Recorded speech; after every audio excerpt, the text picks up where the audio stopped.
ومن يضلل فلا هادي له وأشهد أن لا إله إلا الله وحده لا شريك له وأشهد أن محمدا عبده ورسوله اللهم صل على سيدنا محمد وعلى آله وصحبه وأنصاره وأزواجه وجميع أما بعد. Believing brothers and sisters in Islam, Assalamu alaikum wa rahmatullahi wa barakatuh.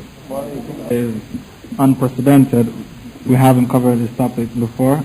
However, we have made mention of it on a few occasions in other lectures. I pray Allah that I'll do justice to this topic today, and that sincerity will be the foundation of tonight's topic. Tonight's topic is important because it's a fitna in the Muslim world at this particular moment. It's one of the greatest fitnas, and the colonial powers have used this fitna to dismantle the Khilafah system, and they continue to use this fitna to misguide the Ummah of Muhammad sallallahu alaihi wasallam. Tonight's topic is the devil's deception of the BARELVIS. We have covered a topic called the devil's deception of the Shia. Sisters, could you take your children downstairs, please? Every day, every Saturday, I have to tell you the same instruction. Women with kids should go downstairs. There's a creche downstairs for the children. We have covered a topic called the devil's deception of the Shia, the devil's deception of the Murji'ah, the devil's deception of the Qadiani, the devil's deception of the Saudi Salafis, and tonight, by Allah's will, we shall be covering the topic, the devil's deception of the BARELVIS. Now, the word BARELVI, you hear this word very frequently. What is the meaning of this word? And if somebody should declare themselves a BARELVI, what is their aqidah? What are they talking about? Are they inside the fold of Islam, or are they outside the fold of Islam? What are their beliefs? Are their beliefs in conformity with the Holy Quran and the Sunnah of the Prophet Muhammad sallallahu alaihi wasallam, or are their beliefs contradictory to the Holy Quran and the Sunnah? This movement was started by Ahmad Rida, and he was born in a city called Bareilly in India, in the province of Uttar Pradesh. So this man is called the Bareilvi because of the place he was born, the city of Bareilly. Similarly, the Qadiani Mirza Ghulam Ahmad is called the Qadiani because he was born in the city Qadian in India. Ahmad Rida was born 14th of June 1865. Christian era, the 14th of June, 1865. He was very dark in his face, and he was quick, hot-tempered, quickly excitable,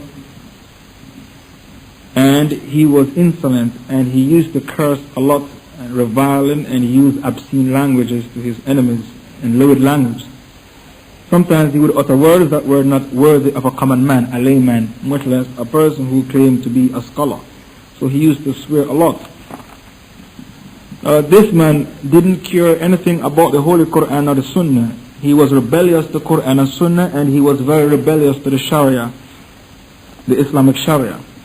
So if there's a country where there is Bareilly predominant, I hardly think that country will have any Sharia. If there's a country where there's a lot of Bareilvis, I can't see that country having any Sharia, because the founder of this movement, he was extremely rebellious to the Sharia of Muhammad sallallahu alaihi wasallam. And because of his rebelliousness to the Sharia, he often loses his close friends and associates. He was hard-hearted and callous. And the Muslims who were not classified as Bareilvis, he used to pronounce them kafirs. So if you're not a Bareilvi, he used to pronounce you kafir, and often they use the word Wahhabi.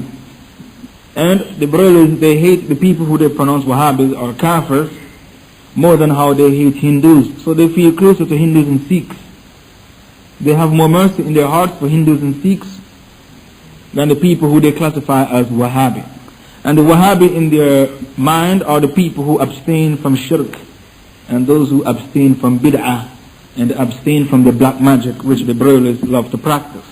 So if you abstain from shirk, polytheism, and you abstain from bid'ah, you use sunnah to fight bid'ah. Not that you use bid'ah to fight sunnah, but instead you use sunnah to fight bid'ah, you will be classified by them as a Wahhabi, or if you abstain from worshipping those who are inside the grave. And their hatred for you is far worse than the hatred they have in their hearts for Hindus and Sikhs and Buddhists, Christians, Jews and all the other kafirs there is.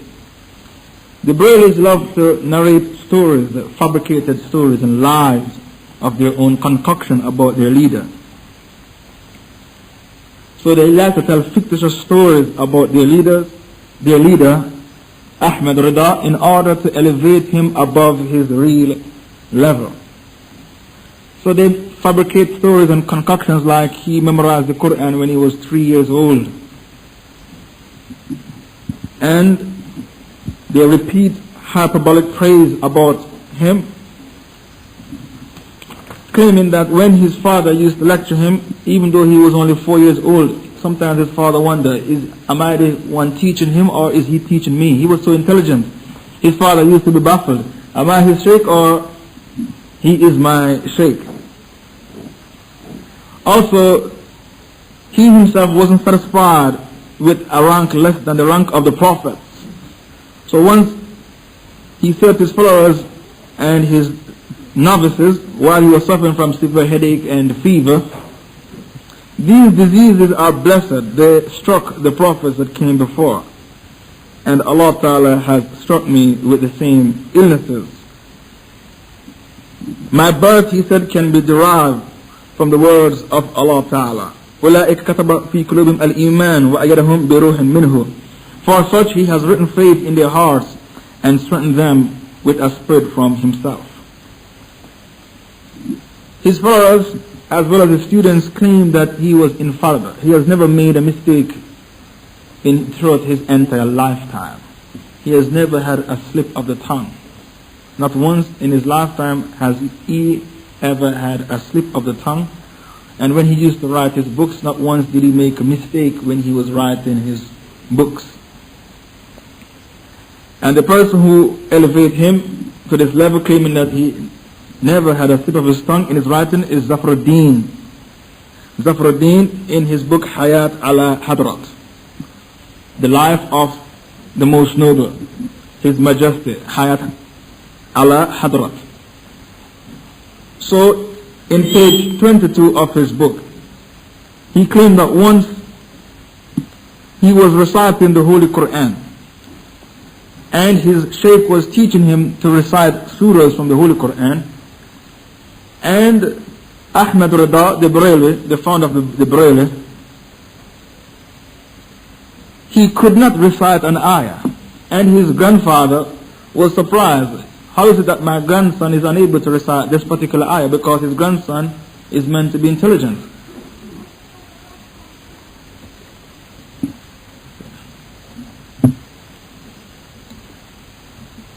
So, when he looked in the, this one isn't working. When he looked in the Quran, he discovered, is it working?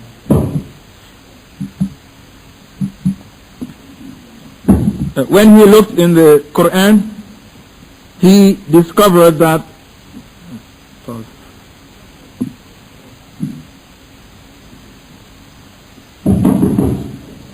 are you ready?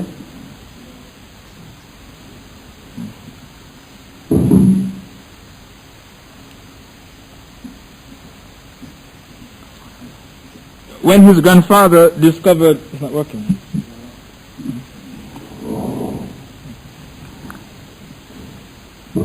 When his grandfather discovered that he could not recite the ayah, he looked in the Quran and he discovered that his Shaykh was reciting the ayah ungrammatically.